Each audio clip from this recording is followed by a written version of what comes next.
नमस्कार, मैं डॉक्टर सीमा Sharma SS Sanskrit classes में आपका स्वागत करती हूँ। आज हम कृदंत प्रत्यय कर रहे हैं। कृदंत प्रत्ययों में दो प्रकार के प्रत्यय आते हैं, कृत्य प्रत्यय और कृत प्रत्यय।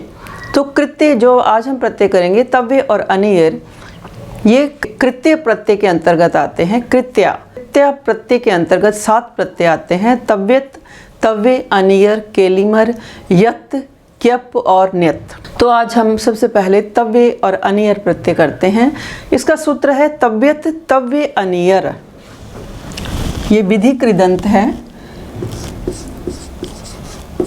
तव्यत, तव्य, अनियर, पाणिनि सूत्र है। ये विधि कृदंत है, विधि लिंग के अर्थ में विधि, ये विधि कृदंत है। तो तव्यत, तव्य, अनियर अर्थात धातु से तव्यत, तव्य और अनियर प्रत्यय हो। तव्यत और तव्य दोनों ही प्रत्ययों के योग में शब्द रूप एक सा ही बनता है, केवल वैदिक स्वर भेद होता है।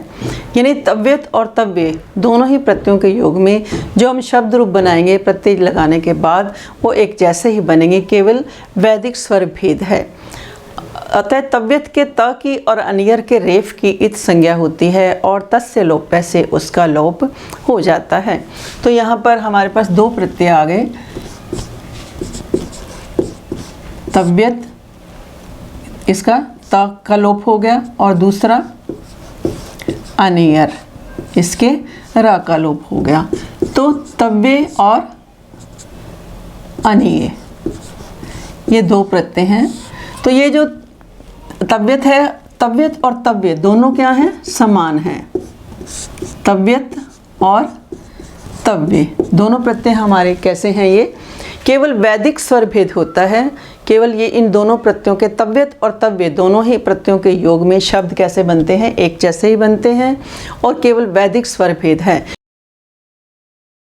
तो तव्यत के त की इत संज्ञा हो जाती है, अनियर के रेफ की इत संज्ञा हो जाती है, और तस्य लोपे से इसका लोप हो जाता है। तस्य लोपे से क्या है? इसका लोप हो जाता है।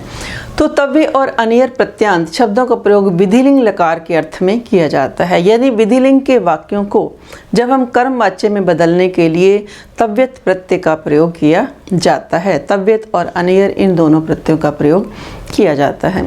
तव्य और अनियर प्रत्यांत शब्दों का प्रयोग किस में होता है? विधिलिंग लकार के अर्थ में किया जाता है। यानी ये भी आपको पेपर में जो है क्वेश्चन पूछा जा सकता है कि जो तव्य प्रत्यय है, इसका किस लिंग में प्रयोग किया जाता है? तो किस में प्रयोग किया जाता है? विधिलिंग लकार के अर्थ में तव्य और अनियर प्रत्यय का प्रयोग किया जाता है। किसमें इस प्रत्यय का प्रयोग किया जाता है? विधिलिंग लकार के अर्थ में तव्य और अनियर प्रत्यांत शब्दों का प्रयोग किया जाता है। तव्य तथा अनियर प्रत्यय के परे होने पर धातु के अंतिम स्वर को गुण हो जाता है। तव्य तथा अनियर प्रत्यय के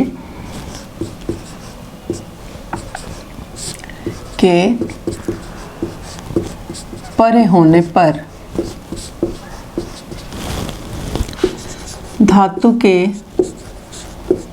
अंतिम जो स्वर है उसको गुण आदेश, अंतिम स्वर को गुण हो जाता है।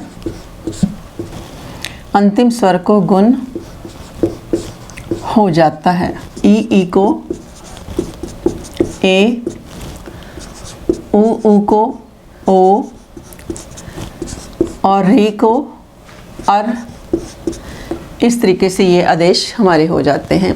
और लरी को अल आदेश हो जाता है। जैसे हमने क्या लिखा? धातु हमने लिखी जी, जमा तव्य प्रत्यय किया। तो अब तव्य तथा अनियर प्रत्यय के परे होने पर धातु के अंतिम स्वर को गुण हो जाता है। तो ई को क्या आदेश कर देंगे? हम ए आदेश कर देंगे। तो हमारा तव्य प्रत्यांत शब्द क्या बन जाएगा? जे तव्य।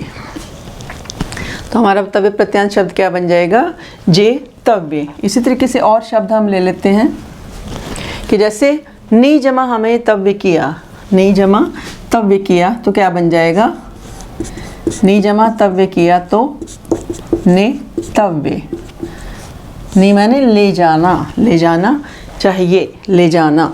तो इसी तरीके से अब क्या कहते हैं कि ऊ के स्थान पर क्या आदेश हो जाता है, ओ आदेश हो जाता है। यानी धातु के अंतिम जो स्वर है उसको क्या आदेश हो जाता है, गुण आदेश हो जाता है। तो यहाँ पर हमने क्या किया, जैसे स्तु लिखा, स्तु जमा तव्य, स्तु जमा तव्य किया तो स्तोतव्य। क्या बन जाएगा, स्तोतव्य बन गया। स्तु जमा तव्य किया, स्तोतव्य। हु जमा तव्य किया तो होतव्य। इसी तरीके से री को क्या आदेश होता है, अर आदेश हो जाता है। तो क्री जमा तव्य किया तो क्या बन गया, कर्तव्य। तो क्या बन गया, शब्द हमारे पास क्या आ गया, कर्तव्य। ये आपको क्लियर हो गया होगा, है ना सारा। तो तव्य तथा अनियर प्रत्यय के परे होने पर धातु के अंतिम स्वर को क्या हो जाता है, गुण आदेश हो जाता है। तो जी तव्य, जेतव्य, नी नेतव्य, स्तु स्तोतव्य, हु तव्य, होतव्य, क्रीतव्य, कर्तव्य। तो आगे क्या कहते हैं कि सेठ धातु होने पर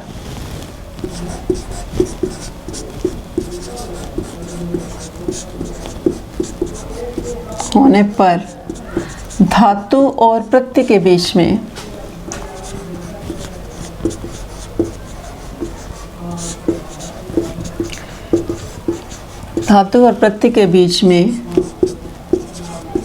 इट का आगम हो जाता है।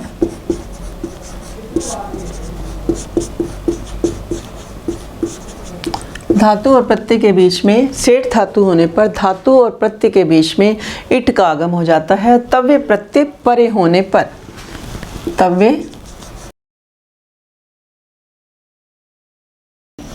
प्रत्यय परे, तव्य प्रत्यय परे होने पर, तो जैसे हमने क्या लिखा, तव्य प्रत्यय परे, यथा लिखा एद जमा तव्य। ये हमारी क्या है, सेठ धातु है, एद जमा तव्य। तो एद प्लस ई जमा तव्य, एद प्लस इसमें ई का आगम हो जाएगा, तो इसमें इट का आगम हो गया, तो एद जमा ई जमा तव्य। तो क्या बन जाएगा, एधि तव्य। तो हमारे पास शब्द क्या आ जाएगा, एधि तव्य। तो पठ, इसी तरीके से पठ जमा तव्य किया तो पठितव्य। इसी तरीके से हमने लिया पठ जमा तव्य, तो क्या हो गया, पठ जमा ई जमा तव्य। तो क्या बन जाएगा, पठितव्य। तो शब्द हमारे पास क्या आ जाएगा, पठितव्य, पढ़ना चाहिए। विधिलिंग के अर्थ में होता है, विधिलिंग लकार के अर्थ में इस प्रत्यय का प्रयोग किया जाता है। ये तो हमने देखा कि सेठ धातु होने पर धातु और प्रत्यय के बीच में इट का आगम हो जाता है। तव्य प्रत्यय परे होने पर, तो एद जमा तव्य किया, एद ई तव्य, एधि तव्य। पठ जमा तव्य, पठ ई तव्य, पठितव्य। तो आगे क्या कहते हैं कि अनियर प्रत्यय के परे होने पर ई का आगम नहीं होता, यानी अनियर प्रत्यय परे होने पर इट का आगम नहीं होता। अप्रत्युत अनियर प्रत्यय परे होने पर, प्रत्यय परे होने पर इट का आगम नहीं होता। अनियर प्रत्यय परे होने पर इट का आगम नहीं होता, अपितु ई ऊ को गुण करके अय तथा अव आदेश कर देते हैं। ई ऊ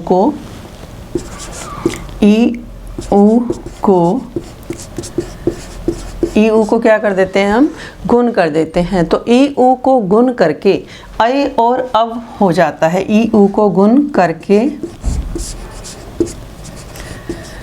अय और अव हो जाता है। अय और अव कर देते हैं या हो जाता है। तो ई ऊ को यानी अनियर प्रत्यय परे होने पर इट का आगम नहीं होता। जैसे हमने क्या लिखा, श्री जमा अनीय, श्री जमा अनियर, अनियर प्रत्यय किया तो इसका शेष क्या बचता है, अनीय शेष बचता है। तो यूँ क्या कहते हैं कि इट का आगम नहीं होगा यहाँ पर, तो ई ऊ को गुण, तो यहाँ पर ई है, इसको पहले हमने क्या किया, गुण किया, गुण किया तो क्या बन गया, ए बन गया, गुण किया तो ई को क्या आदेश होता है, ए आदेश हो जाता है, तो बन जाएगा श्रेय, अनियर का शेष क्या बचता है, अनीय, तो श्रेय जमा अनीय। फिर उसके बाद क्या कहते हैं कि गुण करके उस ए को क्या आदेश हो जाएगा, अय आदेश हो जाएगा, ए को क्या आदेश हो जाएगा, अनियर प्रत्यय के परे होने पर ए को अय आदेश हो गया तो क्या बन गया, श्रयणीय, श्रयणीय, श्री श्रयणीय शब्द हमारे पास क्या आ गया, श्रयणीय।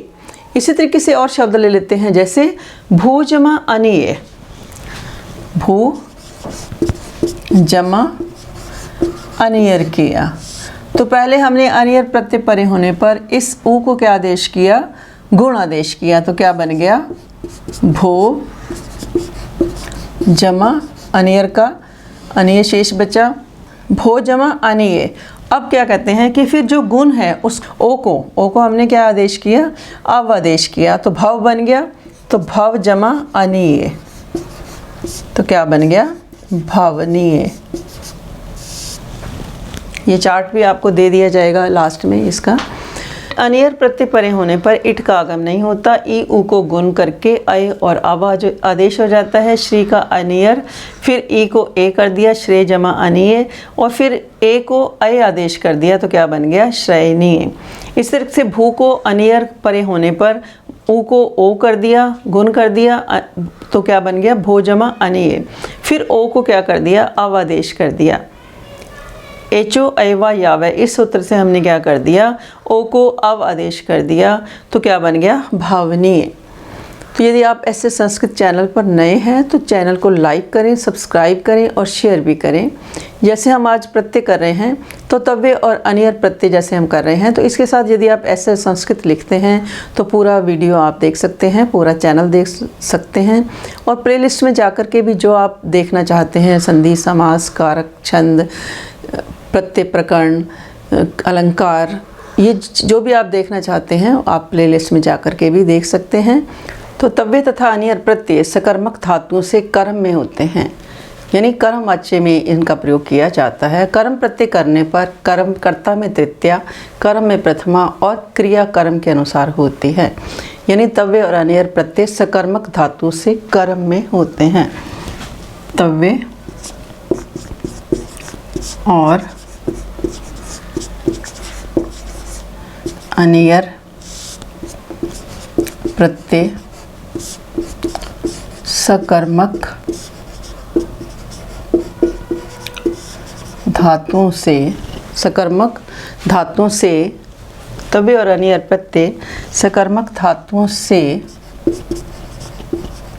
कर्म में होते हैं। कर्म में यानी कर्म वाच्य में इनका प्रयोग किया जाता है। जब हम कर्म वाच्य बनाते हैं तो हमें पता ही है कि कर्ता में क्या होती है, तृतीया विभक्ति होती है। कर्म वाच्य जब हम करते हैं, कर्ता में तृतीया, कर्म में प्रथमा और क्रिया कर्म के अनुसार होती है। यथा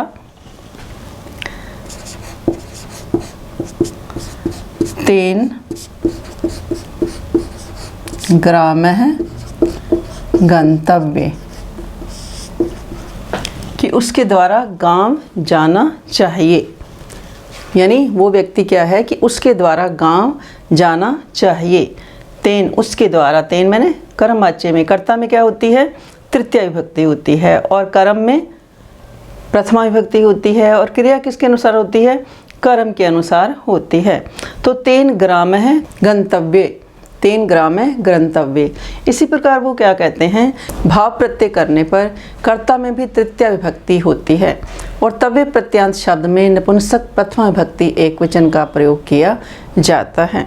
आगे क्या कहते हैं कि भाव में प्रत्यय करने पर कर्ता में तृतीया विभक्ति, भाव में प्रत्यय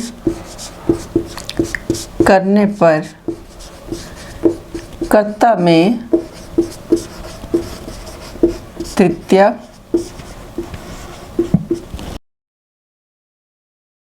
तो भाव में प्रत्यय करने पर कर्ता में तृतीया विभक्ति तव्य प्रत्यांत शब्द नपुंसक लिंग में तथा प्रथमा विभक्ति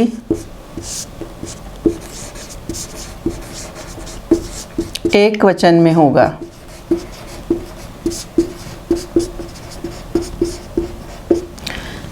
तो शब्द प्रथमा विभक्ति किस में होगा? एक वचन में होगा। यथा हमने क्या लिखा? तेन गंतव्यम, तेन या तेन कर्तव्यम, तेन कर्तव्यम।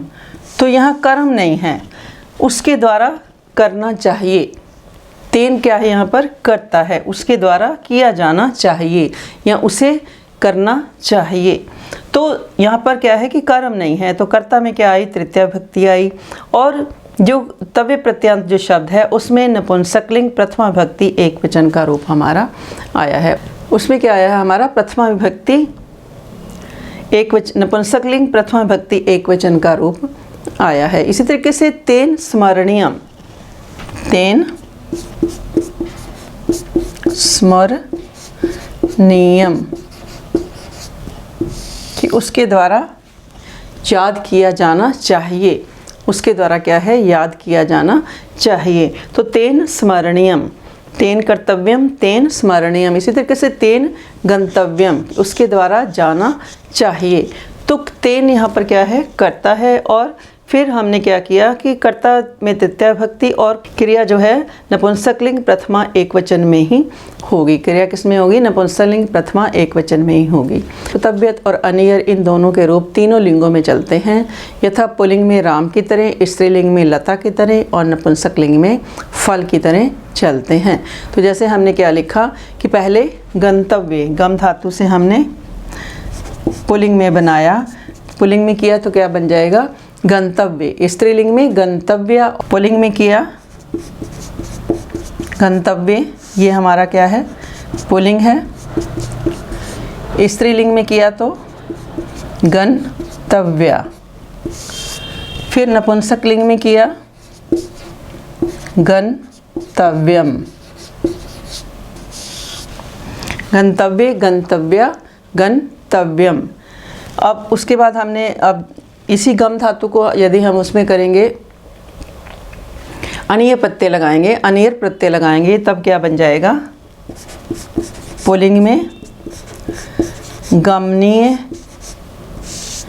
स्त्रीलिंग में गमनीय, स्त्रीलिंग में क्या बन जाएगा? गमनीय। नपुंसक लिंग में क्या बन जाएगा? गमनीयम, गमनीयम। तो इस तरीके से इन तव्यत और अनियर इन दोनों शब्दों के जो रूप हैं तीनों लिंगों में चलते हैं। यथा पुल्लिंग में राम की तरह, राम, रामौ, रामा। अब आगे जैसे हम इसको चलाएंगे पुल्लिंग में गंतव्य, गंतव्यौ, गंतव्यः, गंतव्यम, गंतव्यौ, गंतव्यान। इस तरीके से हमारे ये सारे रूप चलेंगे। तो आज हमने ये विधि कृदंत का सबसे पहला जो कृत्य प्रत्यय है, कृदंत प्रत्यय जो है दो प्रकार के हैं, एक कृत्य प्रत्यय है और एक कृत प्रत्यय है। तो ये कृत्य प्रत्यय का हमने पहला भेद किया तव्यत, तव्यत, अनियर, क्योंकि उसमें 7 प्रत्ययों की गणना की जाती है। तो हमने आज पहला इसका भेद किया कि तव्यत और अनियर प्रत्यय किस प्रकार इसका प्रयोग किया जाता है। तो पहला नियम हमारा था कि तव्यत और अनियर प्रत्यय के परे होने पर धातु के अंतिम स्वर को गुण हो जाता है। ये हमने जैसे किया, आपने सारे उदाहरण से मैंने आपको समझाया। फिर सेठ धातु होने पर धातु और प्रत्यय के बीच में इट का आगम हो जाता है तव्य प्रत्यय परे होने पर। जैसे एद जमा तव्य, एधितव्य, पठ जमा तव्य, पठितव्य। फिर अनियर प्रत्यय परे होने पर इट का आगम नहीं होता, ई ऊ को गुण करके ऐ तथा अब आदेश हो जाता है। जैसे हमने भू से किया तो भवितव्य क्या बन गया? तो जैसे हमने क्या किया, भू से किया तो भवितव्य। इसी प्रकार तव्य और अनियर प्रत्यय सकर्मक धातु से कर्म में होते हैं, यानी कर्म वाच्य में इनका प्रयोग किया जाता है और भाव वाच्य में भी इनका प्रयोग होता है। कर्म वाच्य में कर्ता में क्या होती है, तृतीया भक्ति होती है, कर्म में प्रथमा और क्रिया कर्म के अनुसार होती है। और भाव वाच्य में क्या है कि कर्ता में तृतीया भक्ति होती है और जो तव्य प्रत्यांत शब्द नपुंसकलिंग प्रथमा विभक्ति एक वचन में ही होता है। तो आज के लिए इतना ही। धन्यवाद। जय हिंद, जय भारत।